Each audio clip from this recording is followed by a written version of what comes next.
From WBRN Radio, riding on the Boston Red Network, we have a special episode here, the UK General Election 2019. Tomorrow is Election Day in the UK. They had approximately 6 weeks of campaigning. Today was the last day of campaigning in the UK. They don't campaign in the UK to the last minute as they do in the States. But however, there are similarities in the election, and we'll look at some of the polling and some background on basically what is happening. If you recall, on BR on the World, I believe, we did the UK election several weeks ago. You can find it there. I'm not sure if it was over on Boston Red, the political channel. Nonetheless, you can find it on your favorite apps, whether it be at iHeartRadio, at Stitcher, Twitter, Facebook, wherever you look for podcasts, you can find it there. Google Podcasts also, the RSS feed, you should find it. Things, of course, are changing in internet radio. And the buzzword podcast. One of the things I've noticed looking around the BBC, their programs, as with many other programs, they're all they're broadcast, yes, on the BBC world, but at the same time they are recorded in terms of, they call it podcast. You can find those also any particular place that you look. But they are constantly changing the names of their podcasts. They probably, I'm just guessing, in the last 3 to 6 months, they've probably come up with at least 10 or 15 new programs that cover different things, all walks of life in general are being covered, from our own correspondence to tech programs, programs that remember things back years or so, etc. And various other general interest things of use to the women, etc. They even had one on the menstruation cycle called the period, and how in Tanzania they had, or have, I should say, sanitary napkins that can be reused. Sustainability, that is probably part of many of these casts. The same thing you'll find in other major networks also out there. Face the Nation and various others have some type of podcast. Over at the Cook Report, Amy Walter has a show on NPR, and she has a podcast there. Everybody, Nate Silver has been having podcasts. The Upshoot has podcasts. The Washington Post has a podcast. So podcasts all over the place. I remember I had a conversation once with H. She can be found over at Hallie,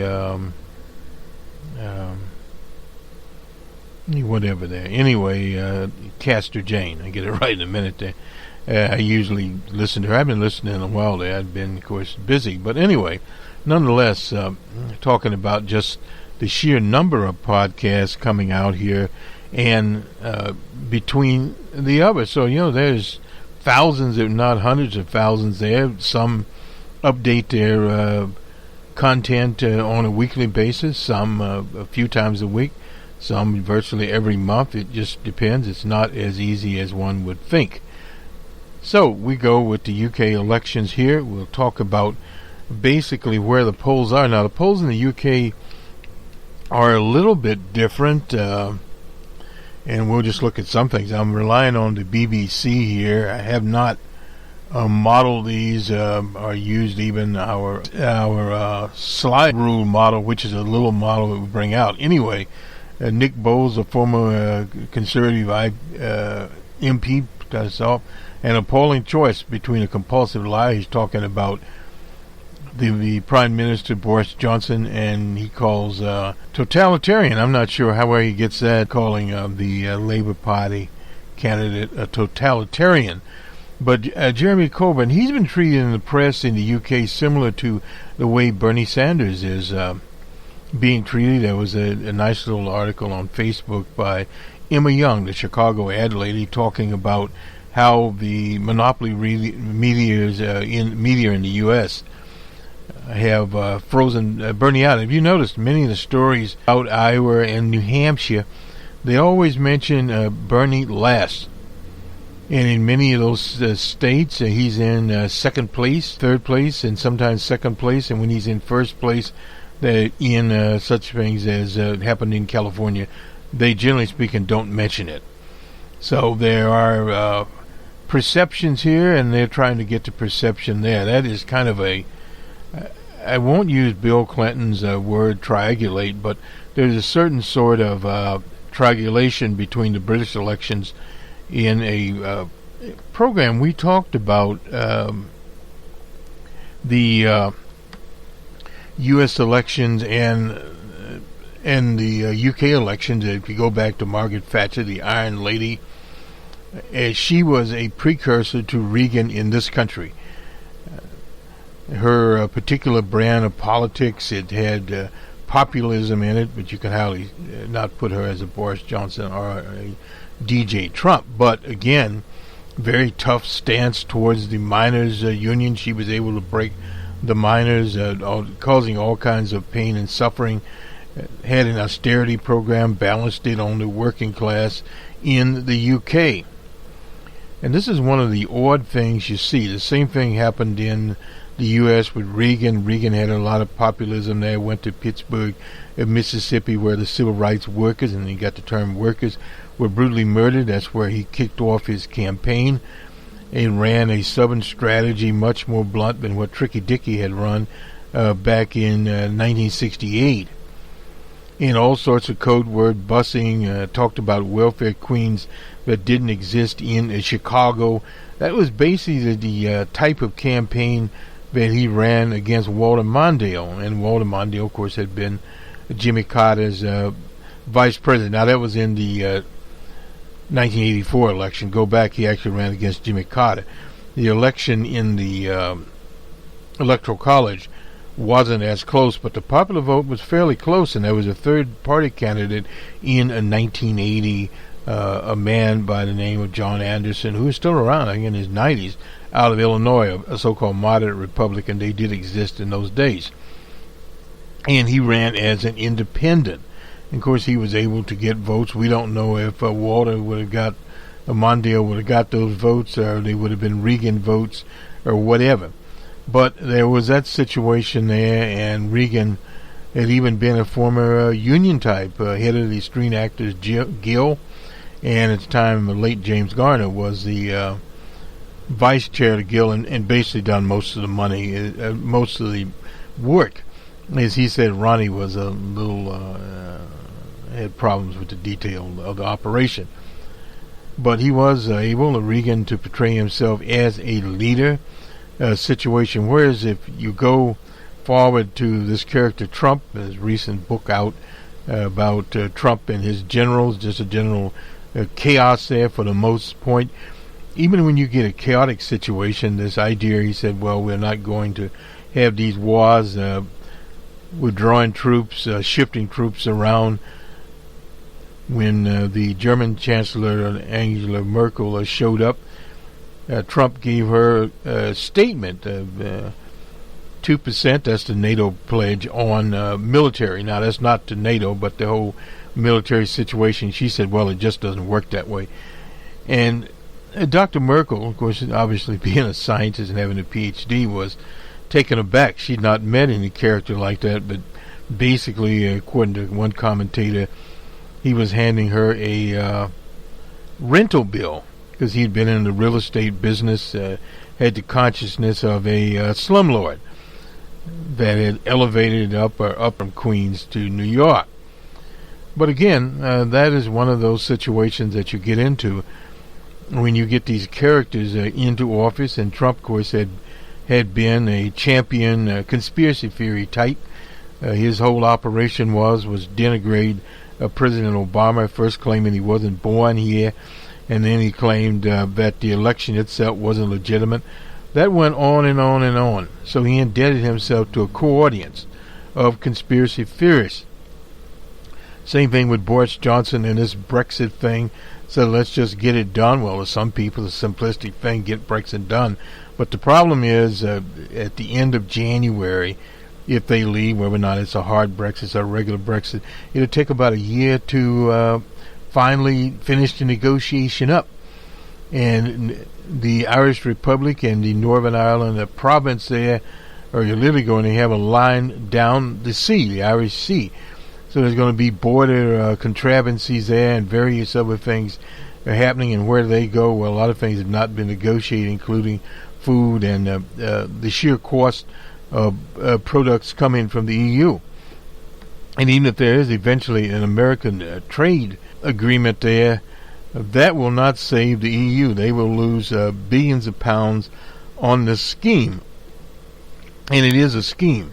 So this is where it leaves the election there. The press, after dirtying up Jeremy Corbyn there and called him a totalitarian because he's from the socialist wing of the Labour Party, which the Labour Party used to be, not that scheme that Blair brought in there and later Gordon Brown.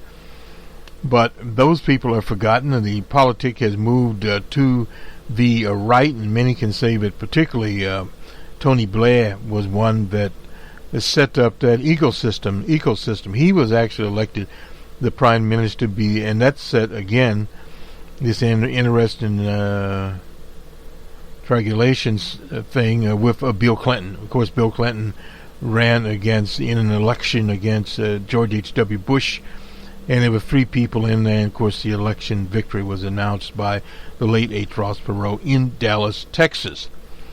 So that was a little different situation, but you got the same basic kind of administration, right of the center Democrat, a centrist Democrat, and starting neoliberalism in. That is something that you throw a lot of laissez-faire in the cooking pot. Anyway, this is the big issue that is going to be decided tomorrow in the UK, and we look at some polls here. That Boris Johnson, obviously a liar. There's no doubt about that. Nobody denies that. This is, according to BBC, first chance to stand before the British people. Now, he had been the mayor of London at one time. That's a strange situation. Critics raised doubts about his trustworthiness. Well, he doesn't have any there. Given that Johnson's trying to assure voters that he can get the UK out of the EU by the end of January, then followed with successful negotiation for a new relation happen. They cited a string of broken promises, misleading statements, including health care, Brexit's plan for Northern Ireland. He's also been criticized for refusing to discuss the number of children he has. Oh boy. So like DJ Trump and his tax return. The theme running through our question is trust, as the BBC broadcaster Andrew Neil said in the interview he hoped to conduct with Johnson, and why so many times in his career in politics, journalism, critics, and sometimes even those close to him have deemed him to be untrustworthy. Johnson declined the election interview, that the only candidate to do so in recent elections. He also declined to appear at a climate debate. Instead, he was represented by a melted block of ice. Incidentally, congratulations to Greta Thunberg for being selected as the Time Person of the Year 2019. She well deserves that. And Nigel Farage, he's the leader of the Brexit Party, hasn't hesitated to employ his dagger. I know Boris on and off. I've known Boris on and off for 25 years. He's a likable, entertaining personality. He said, would you absolutely trust him? No. Perhaps the most damage to Johnson in the final days of his campaign was the publication on Monday of a photo of an ill 4-year-old boy admitted to a Leeds hospital's emergency room, lying on a pile of coats because there was no available cots. This image went viral on social media, has put the Conservatives on their heels as they apologized for the child's ordeal and defending themselves against charges that the incident was indicative on the funding of the healthcare system, which Johnson has got. Misinformation war over the boy in the hospital. His behavior could reinforce the perception that the Prime Minister is not always well equipped to handle criticism and sometimes struggle to display empathy. Well, it doesn't have any empathy. The Labour leader Corbyn pounced on it, saying Conservatives had had 9 years in office, and whence they would now claim they are funding the NHS. They are not even beginning to make up for the shortfall over the past 9 years. Now they go to Jeremy Corbyn, isn't free, according to this. His mixed and contradictory message on Brexit, refusing to make Labour as an avowedly Remain party, has undermined his credibility. Well, the problem Labour has is a lot of people that normally vote Labour also voted to leave, because Nigel Farage made it a class issue disguised as that to get pensioners and the working class to move forward on it. Given the party's delicate position of trying to represent constituencies that voted strongly to leave and others that would vehemently remain, Corbyn has tried to saddle the line between the two sides, but it seems to have angered some on both sides. However, following him in North Wales this week, he rarely brought up the subject, preferring to talk about his promise to investigate the health service. Very good idea there. He has also been accused of inadequately addressing anti-Semitism. They bring this all the time. They blame Jesse Jackson for that. But they haven't really pushed it that much with DJ Trump. Yes, they have brought it out, but at the same time, he appeared at a Jewish political organization the other day, and we did not hear any boos. Moderate voice within the party, and previously Harvard Simply's Tories has been out of the game for a long time, was quick to bring up his last point up in the final debate as a meaning of deflecting Corbyn's criticism. Johnson proposed solutions to the seemingly intractable problems of withdrawing the UK from the EU while keeping the border between Northern Ireland and the Republic of Ireland. He lied there. The Labour manifesto reflects Corbyn's socialist sympathies and his opening up to attacks from moderates. Well, the problem in the Labour Party is, and this is the same problem the Democratic Party is, in the U.S., the difference between so-called moderates, the liberals, and the progressive wing of the Democratic Party, which is the future. He's called for higher tax, nationalization of industries like the mail, water, and energy, and a 4-day work week, amongst other proposals. History books, according to the BBC, will remember this as a Brexit election. Johnson took over the job early this year, only after his predecessor Theresa May, she called it the Brexit election, repeatedly failed in her efforts to pass a withdrawal deal.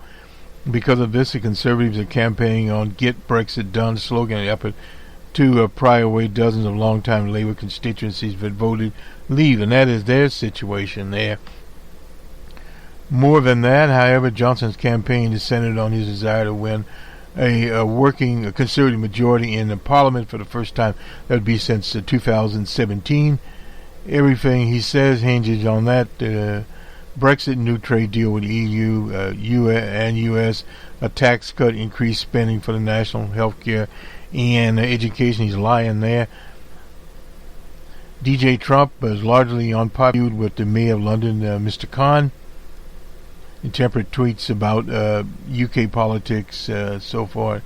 And Corbyn and his Labour Party sought to exploit Johnson's perceived closeness to DJ Trump, which basically are the same sort of characters. At the very least, suggests that the U.S.-UK relationship with Corbyn in London and will be strained at best. And in London, well, anyway, there was some thought that the struggle of the two major parties and their leaders might leave room for smaller parties such as the Lib Dems, the Brexit Party, the Nationalist Party that's in Scotland, and also the party in Wales to get traction. And they have a big picture here of Nicole Sturgeon. Instead of the majority of the nation, it would boil down to a fight between the two parties, Labour and the Conservatives, two distinct personalities and political proclivities of their leaders. Johnson's awfully on script, whereas DJ Trump wears make direct comparisons between Trump and the U.S. often fall apart on close inspection. Johnson, like his American counterpart, is a disruptor. There's no doubt about that. Disruptive politics has its moments. Meanwhile, Corbyn chose to be the party leader in 2015, represents a shift to the left of the Labour Party of recent decades, and then they compare this. There's an American parallel here. His rise is the equivalent of a Bernie Sanders style figure. No doubt about that. Labour is a very different party now than the last time it held number 10 Downing Street. No doubt about that. But that was in the early 2000s. The world is a different world. And here comes a Brexit. Let me just roll along here a little bit and get a quick peek at the polls here. We'll talk about that. We even have a little story here on the Steele dossiers, if you recall those. A little different angle from the Post. Boris Johnson even is listed here cooking a pie. I'm not sure. At a catering company in Derbyshire, excuse me. He finishes a pre-made pie and all. And Nicole Sturgis made a comment here. Get Brexit done, the biggest con job around. There's no doubt about that. Referred to having an over-ready oven deal. Well, it's just actually a lie. But what happens many times in politics also, you have people that believe what they honestly want to believe. And this is one of the things. This is the Lib Dems here. We are second in more than 100 seats. I guess this is the Lib Dem. Christy Jordan speaking. We have taken a significant number of seats from the Conservatives. Good. They are seen as Hillary Clinton types there. She was out there, Swanson, and they're getting ready for the big one. 15 former Labour MPs urge voters not to back Corbyn. That's just crazy. I mean, this is a big problem here with some of these so-called Labour types that have left the Labour Party behind. They were all lifelong Labour voters, and all former MPs were voting for different parties in this election. Well, who are you voting? You're voting for the Lib Dems, which just said that these people were more Tony Blair types. This is the political ticker here. Now, the polling is not as good in the UK. General average here of the polls. This is the Conservatives have, according to this is the average, 43 for the Conservatives, 33 for the Liberals, the Labour, and the Lib Dems have 13, the Brexit Party 4, SNP 4 there, and the Greens 3, and so forth and so on. Now, shows the average voting trend. Now, the likely average range, according to this, for the Conservatives is 39 to 47, and the Labour from 29 to 37, the Lib Dems from 9 to 7. Don't count on anything, because there it is in terms of the groups. So again, the latest polls put the Conservatives in the low 40s and Labour in the low 30s across Britain as a whole, but it doesn't matter. We have to go down to each constituency. And the Lib Dems anywhere from 11 to 14. It's possible Lib Dems will do better. There should be a few more polls that come out over the next 3 days, as well as another YouGov poll. YouGov's a massive poll. You're familiar with that in the States. Out of 100 people who are likely to vote, 42 said they will vote for the Conservatives, 32 said they will vote for Labour, and 13 for the Lib Dems. Now, that's kind of the message clear from some of the polls here, and that's very difficult to say. Meanwhile, the Labour Party is still moving upwards, apparently mostly expense of the liberal Democrats, or Lib Dems as we call them there. Still another big move to reach the 84% that the Conservatives and Labour achieved between then in 2017. They ran a race there. New projections put the Conservatives at 359 seats and Labour at 211. The SNP, that's the Scottish Party, at 43, the Lib Dems at 13. However, it's still to be treated with caution for several reasons based on polling, which we know is already subject to error. The majority of error in the model ranging from a conservative landslide to a very slim majority. Whence the model uses a sophisticated technique to see how national polling trends played out in individual constituencies. It's always going to be very difficult to account for truly local factors such as a permanent independent candidate. And also some other polls have suggested that Labour has moved a bit closer to the Conservative Party than are in YouGov. So we'll be looking at this. It'll be on Friday Jobber, where we look at some of this. And each of the parties seem to be performing a fairly narrow range across the 40s for them, the 30s for the Labour, and so forth there. The optimum, the latest poll, which the Conservatives have 47, and the Lib Dems are on 12%, is an outliner according to this. And that was way back there. Looking at some dates here, and we go back to November. Well, that's really not, we won't even give you, there's nothing there. So that's the latest we have today, looking at that. That's on Wednesday, and looking at some of the graphs here, and where it's plot anyway. Sort of inching up here, being a nice red model. So will it be better than 10%? The closer race moves between the Labour Party and the Conservative Party, those numbers in Parliament will fall, and could this be another hung Parliament? Very generally could be. Let's go to the Steele dossier here, and then we'll deal with McKinsey & Company and Mayor Petey. Anyway, the Steele dossier, it came up in the hearings there. This was Operative Steele, a former British spy, had been hired basic U.S. Justice Department Inspector General, followed the FBI's reliance on Christopher Steele's dossier. And in a 6-pronged rebuff, Steele defended his work, which surfaced before the 2016 election. So-called Steele dossier made largely unsubstantiated claims linking Trump to the Kremlin. He's a former MI6 officer, was hired by to conduct research for a law firm on behalf of the Clinton campaign. And this is Michael Horowitz. He'll be there, incidentally, today to testify there. This that Steele also heard salacious allegations from his Russian source network that he did not pass on to the FBI. He cited unsubstantiated claims that Trump participated in sex parties in St. Petersburg. Again, you hear that.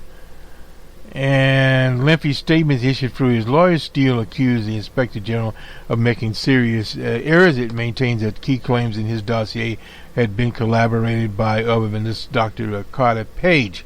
Statement points out that Page admitted having met with an associate of Igor Sechin, the president of Rusov, that's an oil company, the Russian Federation. Howard Steele's dossier asserts that Page met with himself, an allegation that has not been confirmed by the U.S. authorities. Statements said Steele's London-based private intelligence firm Orbis had a commercial relationship with the FBI. Steele conducted an investigation for the Justice Department.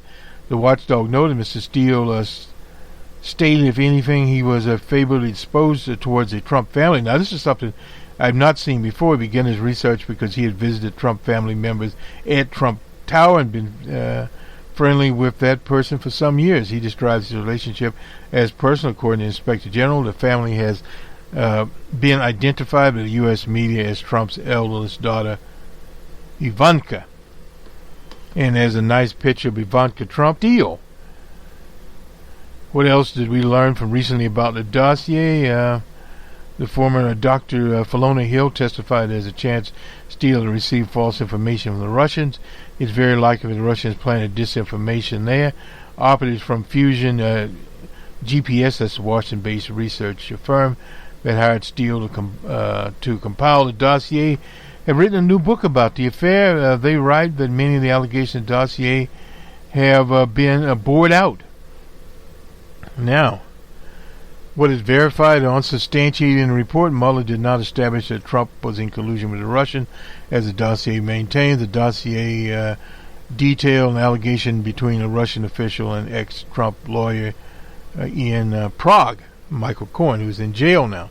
Dossier also claimed the most influentially that Trump converted with sex workers. Well, we don't know about that. Anyway, the BBC was not able to get that claim forward there. Now let's go to Mayor Petey. And this is from The Atlantic. That has come up in the campaign. I noticed on Facebook, our friend from Chicago had a picture of her and Mayor Petey. What Buttigieg says he did at McKinsey & Company. We've incidentally used materials from McKinsey & Company. You can find that even on my LinkedIn page. In an extensive interview, the presidential candidate revealed that clients he worked with and what he did for them and how the experience shaped the way he solved problems, according to him. Last month, a source emailed a colleague of mine with a completed theory that the source claimed proved Pete Buttigieg had been in the CIA. I wouldn't doubt that. The American people have a right to know if he was ever an agent or an official, the person wrote, with the kind of baseless confidence that lies on the internet. By then, critics on the left had started to focus more on what the South Bend mayor could have been doing at McKinsey & Company, a consulting company that seems to look worse with every passing week. Progressives, and in particular Elizabeth Warren's campaign, pouts what was Buttigieg doing at McKinsey for 2.5 years, and how many people have lost their jobs because of him. Early today, I talked with the mayor by phone as he sat on his chartered plane on a flight from South Bend to New York. No, he told me he was not in the CIA. He said the work that he did was mainly about, in consultant speak, reducing overhead expenditures, and increasing efficiencies. That seems more like Willie Romney. He worked for Blue Cross of Michigan, Loblaws, a Canadian supermarket, Best Buy, the National Resource Defense Council, the EPA, of all people, the Department of Energy, the Energy Foundation, and U.S. Postal Service and U.S. Defense Department. Well, I could put him in the CIA. Or in that sphere, the decision to release his clients' list came slowly in political terms, as he called, as calls for him to be more transparent. He was, of course, bound by a non-disclosure agreement in 3 years of covering Buttigieg. I've never seen him stumble as much as he did in a brief press conference after an event Friday night. I was in Waterloo, Iowa, as Mayor Petey met his Waterloo. Lori Lightfoot, the mayor of Chicago, had confronted him, asking him why he didn't break the non-disclose. Battered by rapid-fire questions from reporters, both about McKinsey and his fundraising,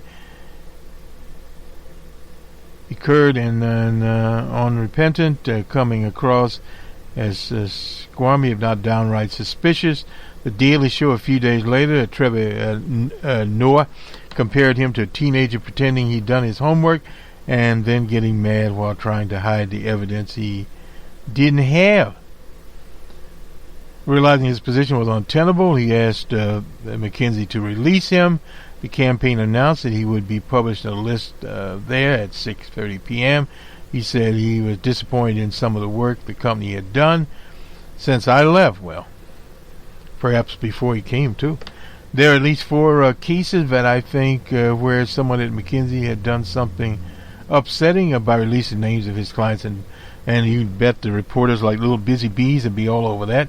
He recognized the sudden public interest in his time there proves that both he had taken seriously as a threat by other campaigns, and they're focusing on him. I think people are going to pounce on things, and no matter what, and the best I can do is to explain my part of the story. Well, if folks are going to come up with farcical theories based on consulting work, I did 4.5 years out of school. Chances are they are to find a way to do it no matter. But if McKinsey is doing a bad on epical things now, wasn't that likely when he was working there? It's only a few years ago. And incidentally, on that basis, they did a study on violence at the Tombs and other correctional institutions in New York, and they found out, at least found out that was ProPublica had reported that, I believe, and National Public Radio, that actually I guess someone mails them, but they had basically cooked the books, so to speak. They did a lot of analytical stuff, and of course the jails were not equipped for that. This Mayor Petey has intentionally tried to position himself as the next Barack Obama, a young man with a funny name. Well, he may be a young man with a funny name, but he's no Barack Obama. And he put it in a big speech in Iowa last week amongst his points, where they diverged. President Obama took 2 years off after college to work for a few $1,000s a year as a community organizer.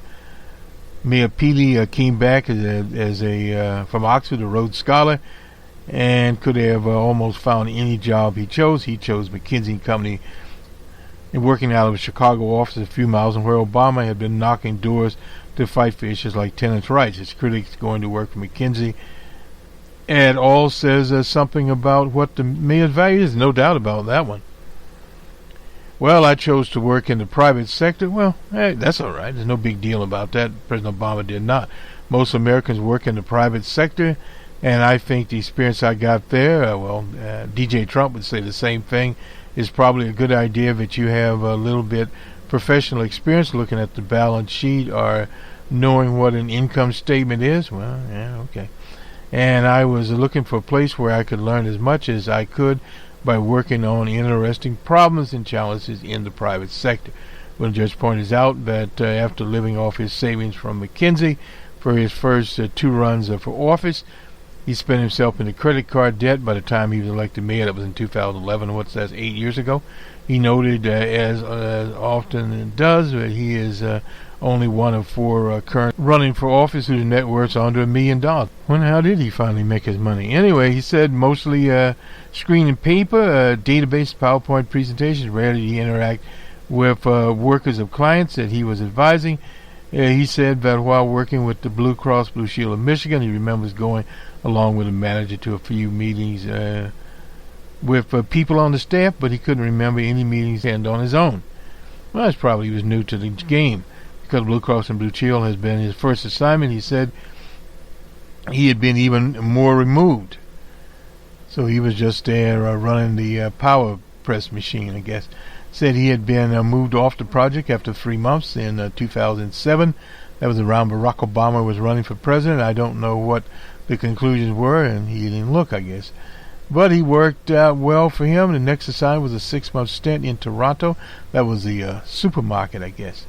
Last April, when he was pressed about revelations regarding McKinsey's role in helping drug companies navigate the opium crisis, he shrugged it off.